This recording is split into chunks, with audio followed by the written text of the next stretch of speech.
Բարև ձեզ։ Դուք դիտում եք զրույցներ մարդու մասին հաղորդումը եւ իմ այսօրվա հյուրը Արփինե Հովհաննիսյանն է։ Բարև ձեզ, Տիկին Հովհաննիսյան։ Բարև ձեզ։ Շնորհակալ եմ հրավերն ընդունելու Ես համար։ շնորհակալ հյուրընկալելու համար։ Եվ վստահ եմ, այս շատ հետաքրքիր զրույց է սպասվում, որպես զրույցի սկիզբ խնդրեմ ձեզ պատմել ինձ ձեր մանկության մասին, որտեղ եք ծնվել, որտեղ մեծացել, ձեր ընտանիքի մասին։ Ծնվել եմ Երևանում։ Ընտանիքում եղել եմ առաջին երեխան եւ բնականաբար ընդ որում եւ մայրական եւ հայրական կողմից եւ դա ենթադրել է որ ես այսպես ասենք վայելել եմ առաջինը լինելու բերկրանքը Բոլոր արտոնությունները։ Այո, բոլոր արտոնությունները եւ շատ այսպես այն հիշողությունները որոնք պահպանվել են շատ դրական են մանկության հետ կապված։ Որն է եղել ձեր մանկության Երևանի ամենասիրելի հատվածը։ Դժվար կլինի հիմա ասել, բայց երևի ժամանակ կար, որտեղ մանկական երկաթուղի էին տանում, հավանաբար այդ հատվածը։ Ասում են այդպես, ես սխալ կլինի, եթե ասեմ, որ ես շատ հիշում եմ, գոնե այն մանկությունը, որը ավելի վաղ շրջան է եղել։ Հետո արդեն Երևանի բոլոր հատվածները, որովհետև դպրոցական տարիներս եւս Երևանում դե անցել են, Վահան Տերյանի անվան միջնակարգ դպրոցում, այդպես։ Բոլոր փողոցների հետ հիշողություններ կլինեն։ Բնականաբար, որովհետև այդ վայրերում անցել է ինչպես իմ եւ հարակից վայրերում, ինչպես մանկություն, հետո պատանեկության որոշակի ժամանակահատված։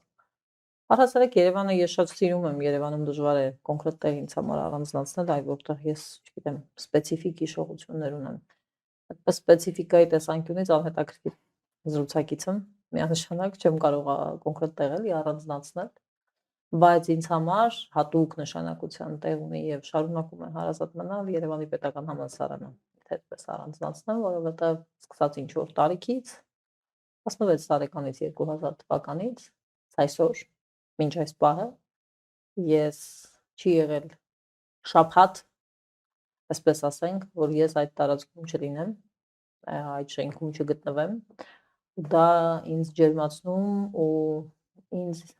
միշտ այսպես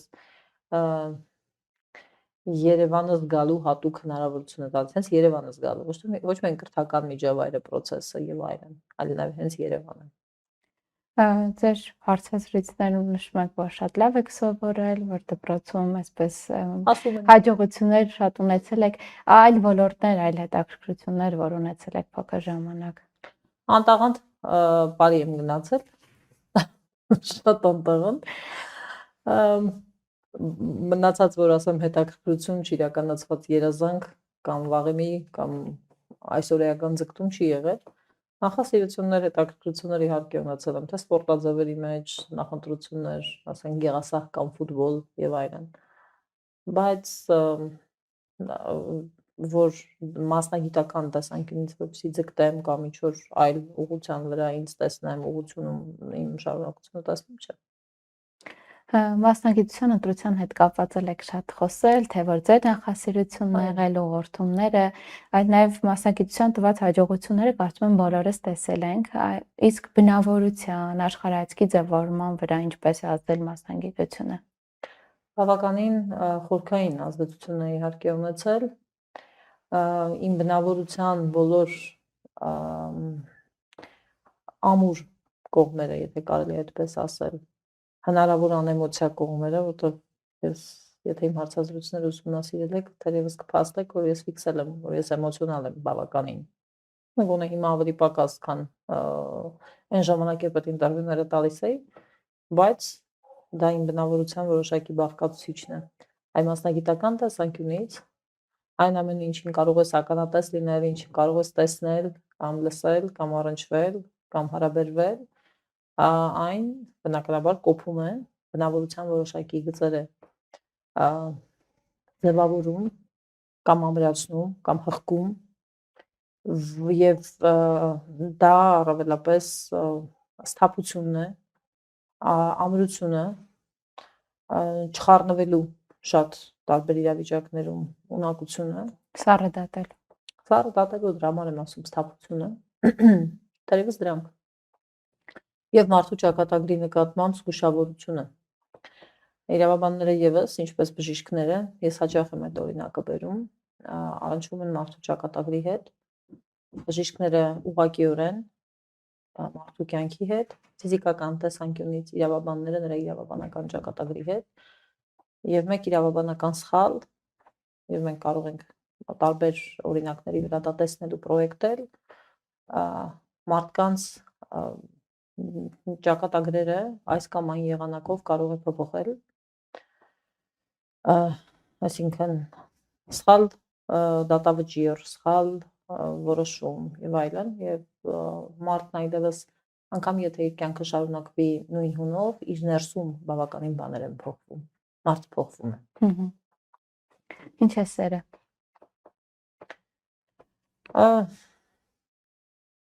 Ընդհանուր առմամբ անձնազոհություն,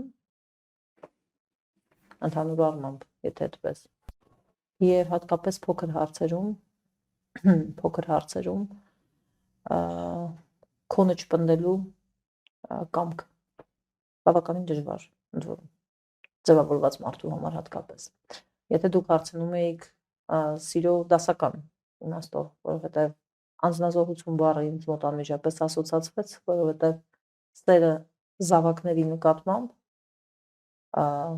դա անձնազոհություն է եւ բազում այլ մակդիրներ, որոնք իմ կարծիքով առավելապես խորքից եկող են, էմոցիոնալ են եւ շատ բարդ է դրանց հստակ բառային ձևակերպում տալ, օրինակ մոր վերաբերմունքը, մոր սերը իր զավակների նկատմամբ։ Հետևաբար դասական իմաստով էի ավելի շատ խոսում ինչ որ գիտակցական կամք դրսևորելու ունակության մասին։ Բացի այդ որ ասում են այն այսպես բառ օգտագործեմ, հա պուպուշ հատվածից կա գիտակցական պատասխանատվության հատվածը, այդ մասին էի նկարագրում։ Պատմել եք նաև եթերում, ինչպես եք ծանոթացել ձեր ամուսնու հետ, ընկերական ինչ որ հանդիպման շրջանակում ծանոթացել եք, ինչպես հասկացաք, որ հենց այն մարդն է, ում հետ պատրաստ եք ճանապարհ անցնել, որ հատկանիշներն էր, որ ձեզ վստահություն ներշնչեց, որովհետև դա առաջին հերթին նաև վստահության մասին է։ Այո, ընկերական հավաքույթի ժամանակ ենք ծանոթացել, թեև մենք նույն կուրսում ենք սովորել, այսինքն ինքը բժիշկ է, բայց առաջին կուրսում ընդունվել է իրավաբանական, հետո 1 տարի սովորել, հետո գնացել, ընդունվել բժշկական եւ այդտեղ շարունակել իր ուղին։ Եվ ինքը շատ ակտիվ կերպով ընկերություն է արել մեր կուրսի մեծ մասի հետ։ Բոլորը իրեն գիտեին, իսկ ես ոչ։ Ենթադրում եմ ինքն ինձ գիտեր, իսկ ես ոչ։ Իսկ ինչպես հասկացա, գիտեք, եթե ինչ-որ մեկը ձեզ ասի գա այստեղ ու պահ ասի, այտենց ես չեմ հավատա, ճիշտ ասած, որովհետեւ դա բնավորություն, որ ձեզ համար կարևոր է եղել, վստահելի է եղել։ Հատկանիշներ, թեև մենք այդ որոշումը միասին ճանապարհ անցնելու, որի անունն է ամուսնություն, կայացրել ենք ավելի կարճ ժամանակահատվածում, ու հարաբերականորեն կարճ, ծանոթությունից 3 ամիս հետո։ Բայց այդուհանդերձ, երբ դա հասուն փուլում է լինում, թե գնահատականները, թե համոզմունքները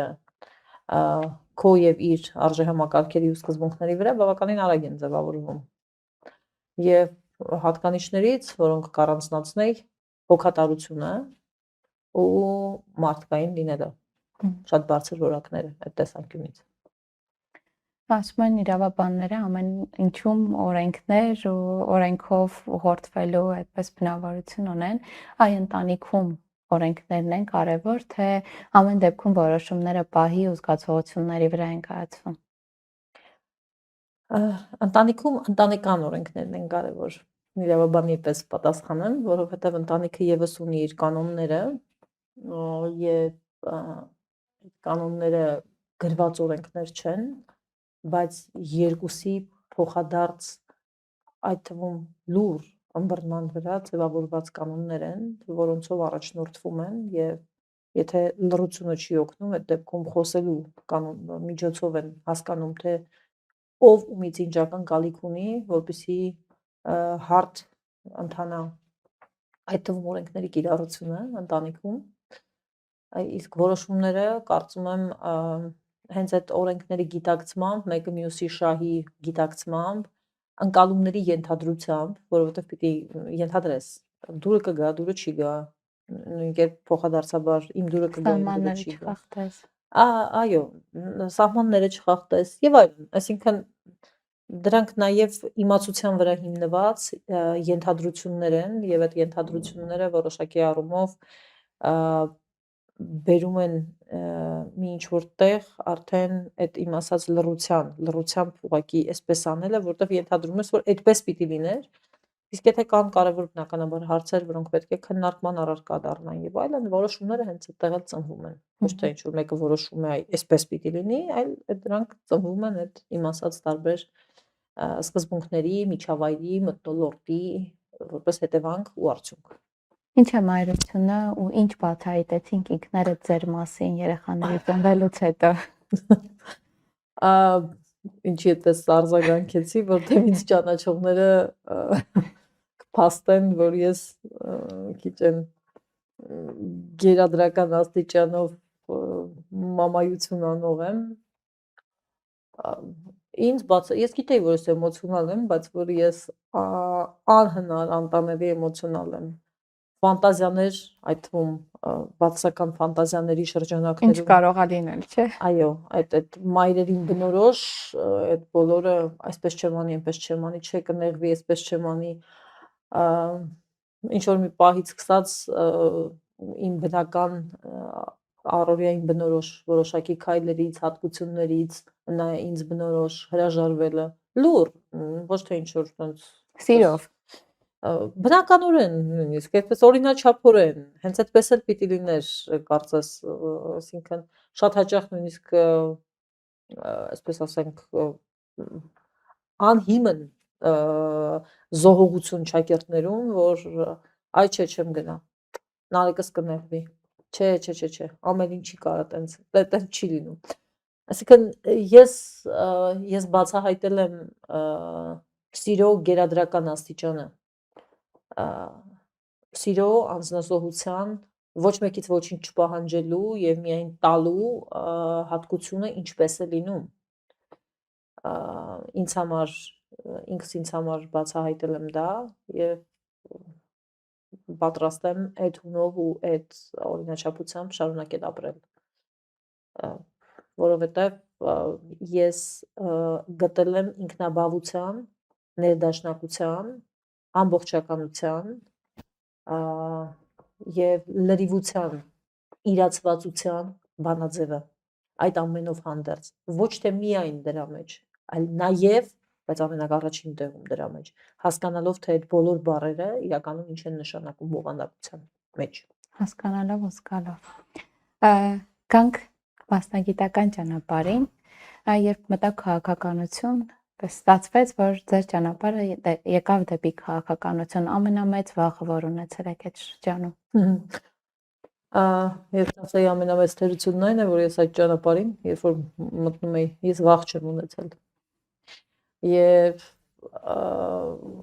գուցե դա որոշակի առումով բարդացրել է այդտեղ կատարվող երևույթների ընկալումը իմ կողմից, իմ արժեհամակարգի ու սկզբունքների շրջանակներում։ Ես չեմ ակնկալել այնպիսին, ինչպիսին եղել է իրականում։ Դրա համար հավանաբար վախ չեմ ունեցել։ Կան 2010 թվականին ինչ բացահայտեցիք, ինչպես ձեզ համար ընկալելի դարձան մարդկային հարաբերությունները 18 թվականից հետո։ Ինչ փոխվեց։ Երևի կզարմանաք, բայց եթե ես ասեմ, որ ես բացառիկ եզակի անկրկնելի, այսպես հեղափոխական, ֆանտաստիկ եւ մնացած այլ նմանատիպ մակդիրներով փոփոխություններ եմ տեսել, կամ ակնկալիքներս չեն արդարացել, կամ զարմացել եմ, ոչ։ Ես հավանաբար ինձ դժվար է բավականին զարմացնել, այլևս այդ փուլում իմ կարծիքով եւս դժվար էր զարմացնել, ինձ զարմացրել են որոշակի առումով մարդկային վարքագծի դրսևորման այնպիսի ձևաչափեր, որտեղ հենց միջին տարբերակում ակնկալել ես, դրա մի քիչ ավելի գռեհիկ դրսևորումները չէ, բայց որ ասեմ, ես զարմացած էի, որ մարդիկ այդպես կարող են պահել, ոչ, գուցե մասնագիտության պատճառով։ Մոտ մարդկանց մասին խոսենք։ Նայեք, հենց այստեղ ուզում եի միտքը շարունակեի։ Մոտ մարդիկ, ես ինձ մոտ շատ քիչ մարդ եմ թողում։ Զգուշավորություն համարեք, մասնագիտական կողմնակի էֆեկտ համարեք, կասկածամտության դրսևորում համարեք, ինչ ուզում եք համարեք, մոտ որպես այդպիսին մարդիկ, որոնք ինձ այնքան մոտ են, որ ես իրենցից ունեմ X ակնկալիք վերաբերմունքի տեսանկյունից։ Այդպիսի մարդկանց հետ կապված իմ մոտ ոչինչ չի փոխվել։ Ոչ մի բան, ոչ 2018-ից առաջ, ոչ հետո, ոչ էլ հիմա։ Այդ մարդիկ կան։ Դրանք եզակի մարդիկ են, կան, բացի ընտանիքից նկատի ունեմ, որոնք բնականաբար կան։ Մնացած դեպքերում հետաքրքիր է եղել ուղղակի հետագիծը ուսումնասիրել։ Հիասթափություններ եղել են անկասկած։ Զարմանք բառի ոչ դրական, ոչ բացասական, ուղղակի զարմանք, որ այդպես էլ է լինում, եղել է։ Որոշակի դժվարություններ, ցավ, ապրումներ, անկասկած եղել են, անկասկած, որ ասում են ռետրոսպեկտիվ բան վերլուծությունը ամենահեշտն է, չէ՞, բոլորը տենց պրոֆեսորի հիմնականում դեմքով ռետրոսպեկտիվ վերլուծություններ անում են, ասում են, ես ասում եմ այսպես, այնպես։ Դրա համար ռետրոսպեկտիվ հատվածին չեմ անդրադառնա, ուղղակի կասեմ, որ բոլոր տիպի մարդկային էմոցիաներ տեսել ունեցել եմ, բայց այն սրտին դիպչող, այն խորքը գնացող, այն էությունը փոխող ոչ, որտեվ պատճառը ուրիշ է եղել։ Պատճառը կրկնեցի, մարդիկ, ես նաև քաղաքականության մեջ որ ասում եի վախ չունեմ, հետո սկսեցի հասկանալ, որ վախ չունենալը գոնե պիտի զգուշավորությամբ վերածվի մարդկանց հետ հարաբերությունների հարաբերման շուրջ։ Ես սկսեցի պատնեշներ շարել իմ շուրջը, նաև այդտեղ։ Ու դրա համար ինձ մտերիմ մարդիկ եղել են եզակիներ, այդ մարդիկ իմ կյանքում հիմա էլ կան։ Բայց ամեն դեպքում կարծում եմ այդ բան ինչ որ ստրեսային էր, Չափազանց։ հա, նոր ընկալում էր, նոր իրականություն էր, ինչը կամ ովքեր օգնեցին այդ բահը հաղթահարելու առաջ գնալ։ Նայեք, երկու մասի կբաժանեմ։ Այո, ստրեսային էր, շատ տարբեր պատճառներով էր ստրեսային։ Մեղադրանքներ, որոնց հասցեատերը դու չես, մեղադրանքներ, այո, մեղադրանքներ, որոնք անհիմն են, եւ այլն, եւ այլն, եւ այլն։ Խորքային խնդիրներ, բազմաթիվ, դրա պատճառները շատ տարբեր են, հիմա չեմ կարծում, որ իմաստ ունի դրանց նաև անդրադառնալ, բայց դրա համար այդ ստրեսը, այդ նյարդը եղել է, հաղթահարել, եթե զուտ բացի ներքին որոշակի հատկանիշների համակցությունից ներքին այն բարկաստիրջին բացի դրանից, եթե արտաքին տեսանկյունից նայենք, այն ձեր ասած են նախորդ հարցի պատասխան այդ մարդիկ մտերիմ եւ նաեւ մարդիկ, ում հետ այդ ժամանակ դու ուրեմն քո պատկերացրածի համար պայքարում էիր։ Փոխադարձաբար ընկալումներով, դժվարություններով եւ այլն, այդ ընկալումների, այդ սկզբունքների ու այդ գաղափարակիցներ այդ փուլում, ում դու այդպեսին համարում էիր։ Եղել է, որ 18-ից հետո ծանոթ կամ անծանոթ մեկը մոտենա, ու ասի, այ սխալվել եմ, անարդար եմ եղել ձեր նկատմամբ։ Բազմաթիվ անգամներ։ Վերջին 2 տարվա մեջ շատ հետաքրքիր բան եմ ասում։ Վերջին 2 տարվա մեջ ես կարող եմ հենց ձեզ ցույց տալ, որ դուք սա չհամարեք հարցազրույցում ասված գեղեցիկ բառեր, ես կարող եմ ցույց տալ այդպիսի բազմաթիվ նամակներ։ Եվ դրանք, գիտեք, բան, այնպես մարդիկ միշտ էլ տենց ջերմանում են փոքրիկ խոսքից, փոքրիկ ոչ մի մարդ համար փոքրիկ ու համար շատ կարևոր։ Շատ կարևոր, անկասկած շատ կարևոր, հոգին ջերմացնող, ինչ որ միտեղ այդ թողած հետքերը որոշակի առումով բալասան որպես, զուտ հոգեբանական, զուտ մարդկային ընկալման տեսանկյունից, բայց այդուհանդերձ որոշակի առումով նաև համոզմունք, որ ամեն ինչ չի որ սխալ ես արել։ վերարժևորվում անցել է։ Այո, այդ տեսանկյունից բազմաթիվ անգամներ։ Խոսեցինք արդարության մասին, ինչ արդարությունը։ Արդարությունը բավականին բարդ հասկացություն է։ Արդարության վերաբերյալ տեք հին հունական փիլիսոփաներից, չգիտեմ, ստոիկներից ու սոփեստներից մինչև մեր օրեր, մինչև Ներսիսյանց ու, չգիտեմ, Կանտ կամ Հեգել տարբեր մեկնաբանություններ են եղել, այսինքն Որն է Արփինե Հովհաննիսյանի մեկնաբանությունը։ Արփինե Հովհաննիսյանի համար արդարությունը շատ մեծ կապ ունի հատուցման հետ։ Երբ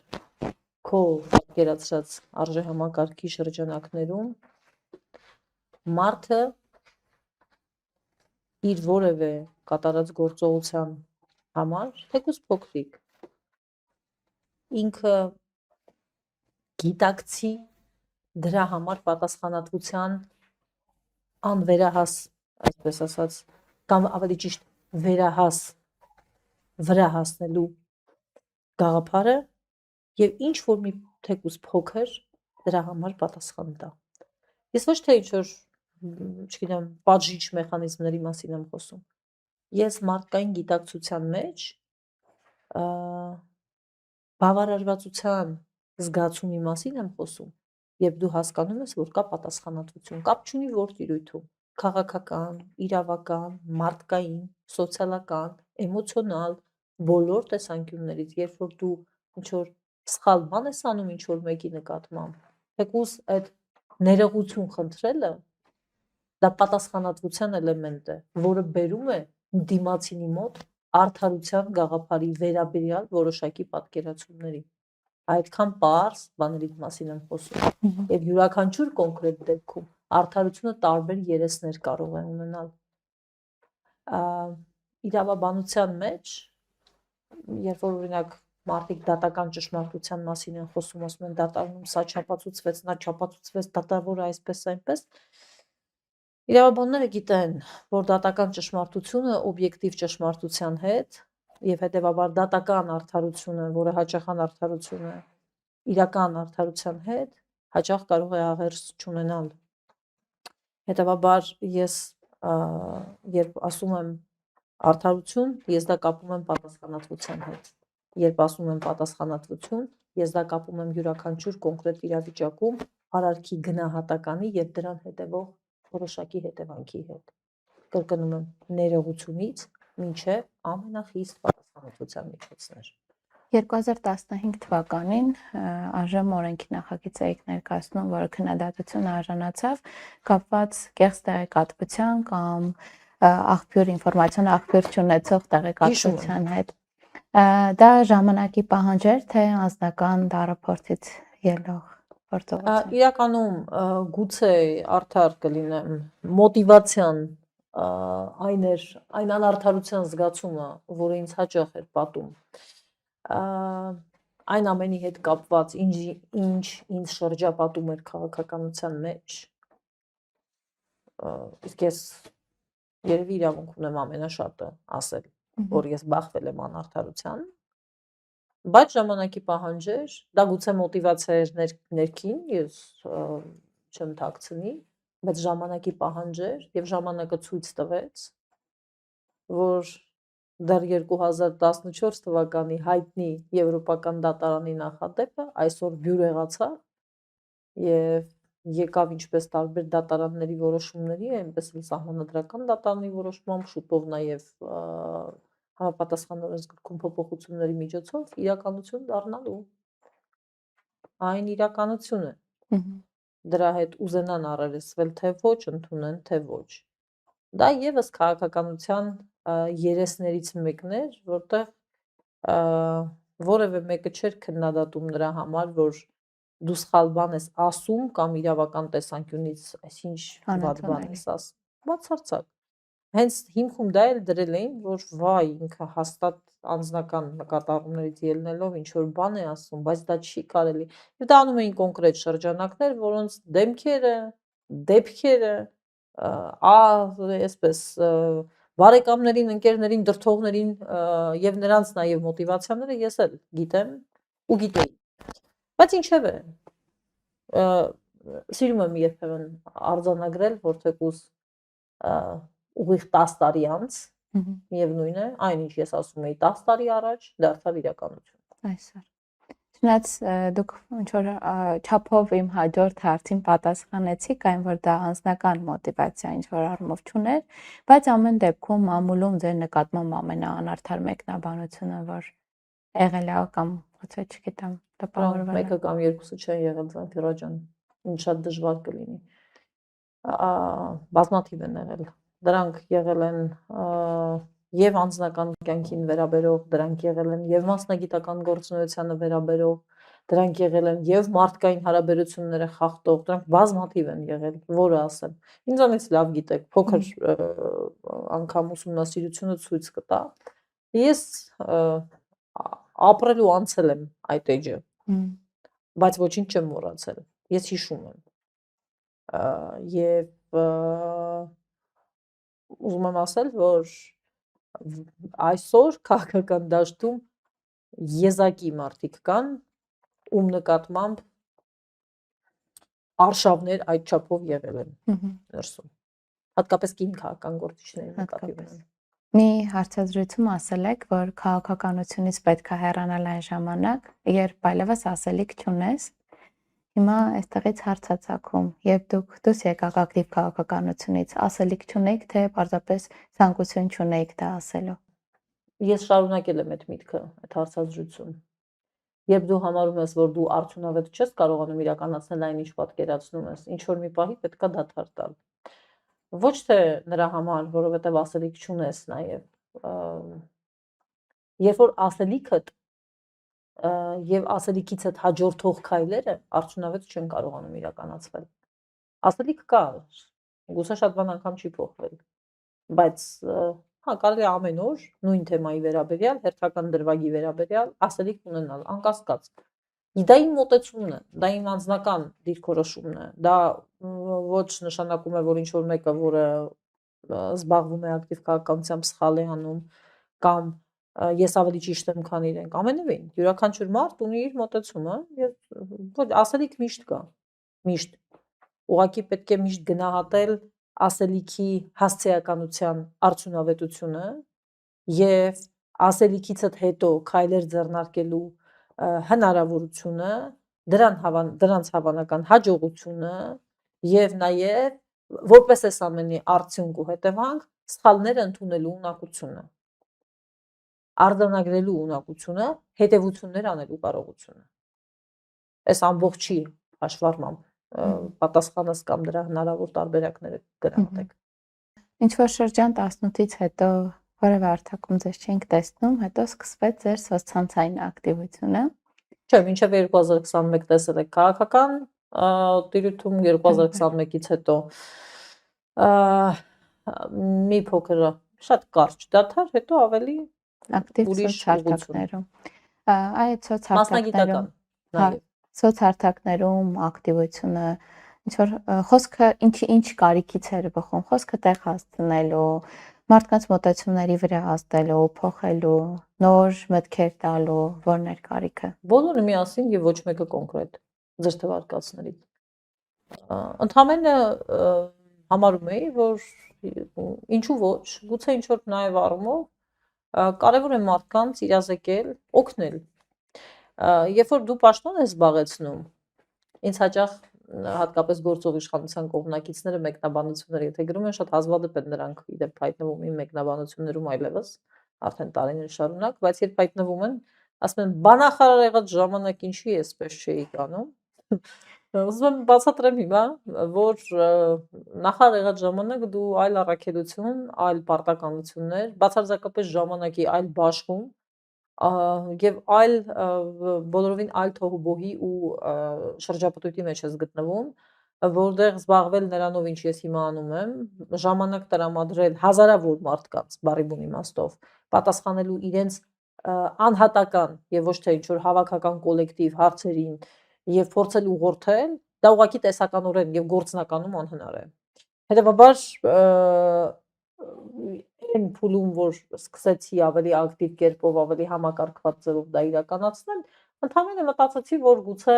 հաշվի առնելով հարթակները, մարդկանց հետևելու ինձ բազմաթիվ մարդիկ, ովքեր ինձ հետևում են իրականում, դրա ակտիվությունը, իրենց կարիքները, կարիքները, դիտումները, որ այսինքն բազմաթիվ մարդիկ են ի վերջո հավատում, հետևում եւ այլն, մտածեցի, որ ինչու ոչ, գուցե արժի մարդկանց օգտակար լինել հենց իրենց անհատական խնդրի հարցում։ Այդպես։ Ես հետաքրքիր այսպես եզրահանգման եկա վերջերս ձեր էջում տեսա, որ հավանողների մեջ կան մարդիկ, ովքեր նախկինում օրինակ դες քննադատում էին շատ ակտիվ եւ ձեր գործունեությանը, հա։ Ես չեմ նայել, անկեղծ ինձ պետքա պատմեք հետո։ Ես տեսնում եմ մարդկանց, ովքեր դեմ են եղել, բացասաբար են վերաբերվել, թե այն քաղաքական ուժին, որ ներկայացրել եք, թե այն գործունեությունը, որ ունեցել եք, բայց հիմա մարդիկ հետևում են ձեզ, ամեն դեպքում էջին հետևում են եւ երբեմն նաեւ հավանումներ եմ տեսնում ինչ որ գրառումների, հետաքրքիր է, դուք եք փոխվել, ինչ եք կարծում, թե իրենց մոտեցումն է փոխվել։ Երկուսն էլ։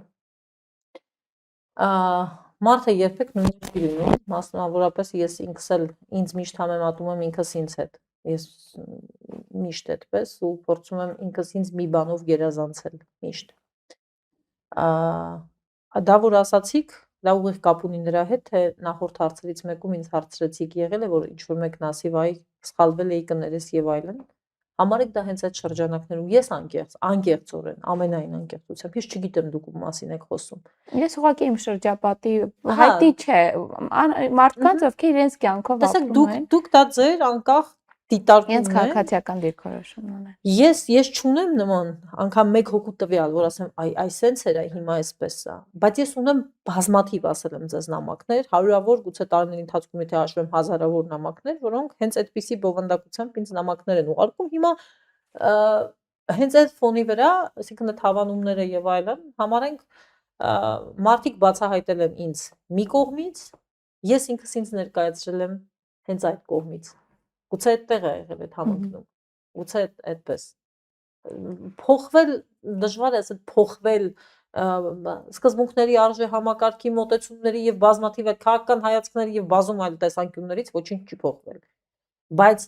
մատուցման ձևի, դիրքավորման եւ մեկ այսպես ասենք այլ բաղադրիչների տեսանկյունից անկասկած։ Երևի հավանաբար դա էլ մարդկանց կողմից նկատվում է։ Մամուլում ձեր մասին տարբեր մեկնաբանություններ կան, հա, այն վաղ տարիներից մինչև օրս կարելի է տարբեր բնորոշումներ ուժեղ, կայուն, չգիտեմ, տարբեր բնորոշումներ դուք ինչպես եք, ինչպիսին է Արփին Հովհաննիսյանը։ Արփին Հովհաննիսյանի, որին ճանաչում է հասարակությունը, ավելի ձեր ասած այդ ուժեղ պատնեշներ շարած մի որոշակի գծից էս կողմ իրեն մոտ չթողող մարդ է, որը հաճախ թողնում է սառը մարդու տպավորություն։ Այս վերջերս մեկը ինձ հալատական նամակով գրել է. «Ինչի՞ եք միշտ դուք դատախազական ոճով խոսում»։ Ասում եմ, փաստաբանական ոճով խոսեմ, թե ինչ։ Ախր այսինքն ինչ որ մի կերպար, որը ձևավորվել է, լավ, վատ, հաճախ նաև մեկնաբանությունները ոչ այդքան բարի, այսպես ասենք, դա եմ տեսնում։ Այս կողմում Արփին Հովհաննիսյանը ունի եւ այդ հատկանիշները եւ ունի շատ ավելի թույլ դրսևորումներ, ավելի մեղմ դրսևորումներ, բայց ընդհանուր առմամբ մի ամբողջական մարդ է, որին որպես ամբողջական իր բոլոր դրսևորումներով եզակի մարդիկ գիտեն։ Բայց դա լավ է, ես դեմ չեմ։ Ինչ է հաջողությունը։ Հաջողությունը յուրաքանչյուր փուլում քո առջև դրված նպատակներից գոնե նվազագույնին հասնելու գիտակցումն է։ Որտեվ կարող է դու այդպես չի, բայց քո գիտակցումը, քո ընկալումը, որ դու ինչ որ մի բան արել ես ավելին, քան նախորդ փուլում։ Դա ոչ պաշտոն է, ամենևին, ոչ հայտնիություն, ամենևին, ոչ փող, բացարձակ։ Դա քո ընկալումն է, քո հետ կապված երևույթ է, գոնե ինձ համար այդպես է։ Գոնե ինձ համար այդպես է։ Յուրաքանչյուր հաջորդ этаպում, երբ դու ապրում ես վերափոխման հերթական этаպը, արժևորման, վերարժևորման հերթական этаպը, արձանագրելու, որ դու մի քիչ ավելին ես արել, ներսում, արտաքին դրսևորումներում, մասնագիտական ունակությունների շրջանակում իրացվելով, ավելին ես արել, քան նախորդ փուլում։ Գիտակցումն ու ընկալումը, համոզմունքը, որ դու դա արել ես։ Ոչ թե որտեվ մարդիկ հաջողություն մատուցում են նաև այն, ինչ իրենք չեն արել։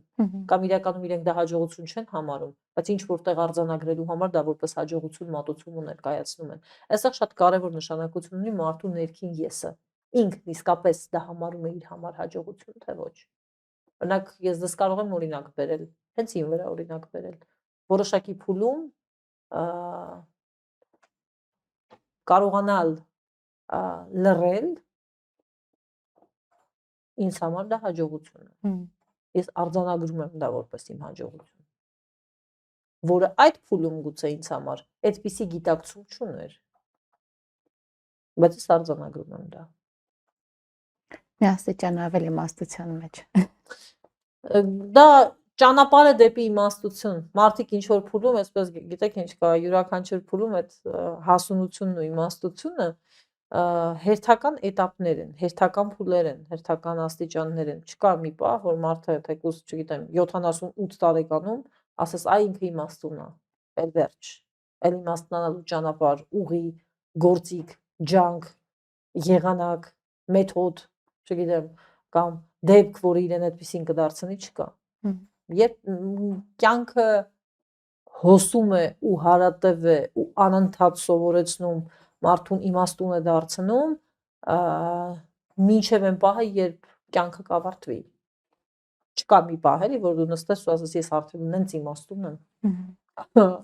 Ավելի իմաստուն չի լինում։ Կարծես է նոր փուլ է իմա ձեր կյանքում, գործունեության, ազնական կյանքում, հա։ Եվ ինչ որ բաներ, որ մարդիկ ավելի մեծ տարիքում են